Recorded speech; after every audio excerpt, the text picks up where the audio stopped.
The deadliest natural disaster in U.S. history occurred in 1900 when a hurricane hit the city of Galveston in 1900.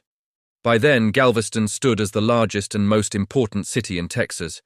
As a major port, roughly 70% of all cotton exported from the United States passed through its docks, making the city both wealthy and nationally significant. Because of this importance, the federal government selected Galveston as a key site for monitoring weather conditions in the Gulf of Mexico. The United States Weather Bureau stationed meteorologist Isaac M. Klein on the island to observe storms and report changing conditions. Galvestonians had been aware of a tropical disturbance in the Gulf for several days. The hurricane had first been observed on August 30, 1900, east of the Caribbean, and by September 4th, it had crossed Cuba, where it caused widespread destruction. Information about the storm was limited, however, due to poor communications. Ships at sea had no means of transmitting weather data, and damaged telegraph lines restricted reports from coastal regions. On the rain-darkened morning of Saturday, September 8th, readers of the Galveston Daily News found a brief notice on page 3 under the headline, "Storm in the Gulf," reporting vague damage along the Mississippi and Louisiana coasts. A local note added that conditions in Galveston did not yet appear threatening and suggested the storm might have changed course or weakened. At first, September 8th began much like any other workday in the city of nearly 38,000 residents. Galvestonians were accustomed to occasional overflows, when high tides flooded beachfront areas, and many homes and businesses had been elevated as a precaution.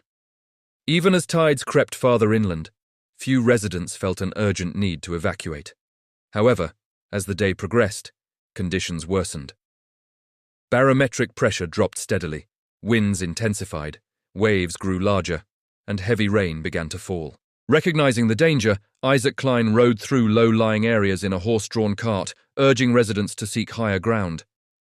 Yet Galveston Island's highest elevation was only 8 feet above sea level, and evacuation routes to the mainland were soon cut off as bridges collapsed. Many people along the beachfront waited too long to move inland, while others attempted to shelter in large downtown buildings. The hurricane struck the city that evening with catastrophic force.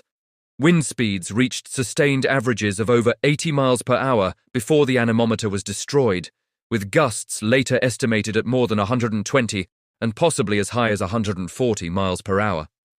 Wooden buildings were torn apart, and the resulting debris became deadly missiles in the storm's powerful winds.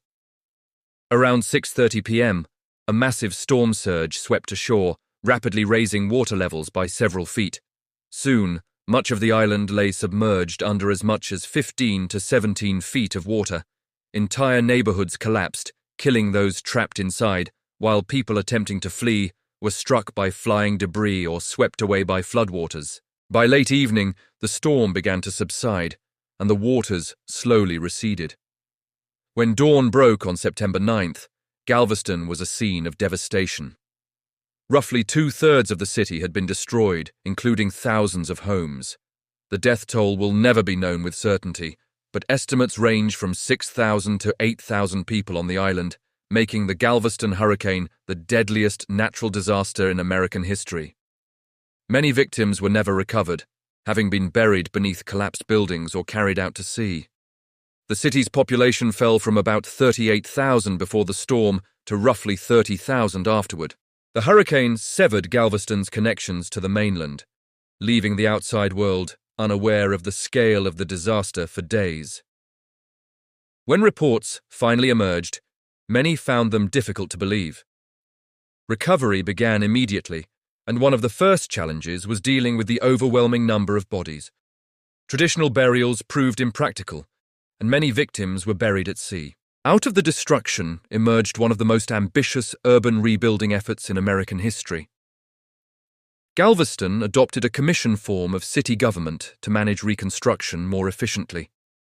Engineers undertook the extraordinary task of raising the island itself by dredging sand from the Gulf floor and distributing it across the city, increasing ground level by as much as 8 to 17 feet in some areas. More than 2,000 buildings were lifted and placed on the new elevation, including a massive 3,000-ton church, which was raised while services continued inside. At the same time, Engineers constructed a 17-foot seawall stretching approximately 7 miles along the coast to protect the city from future storm surges. The storm's path did not end at Galveston. It moved north through Texas, crossed into Oklahoma and Kansas, curved northeast across the Great Lakes, passed into Canada, and finally dissipated in the North Atlantic near Halifax on September 12th. The effectiveness of Galveston's reconstruction was demonstrated in 1915, when another powerful hurricane struck the city. Although damage occurred, the loss of life was dramatically reduced. The tragedy of 1900 had permanently reshaped Galveston, transforming both its physical landscape and its approach to urban planning, and left a lasting legacy in the history of American disaster response.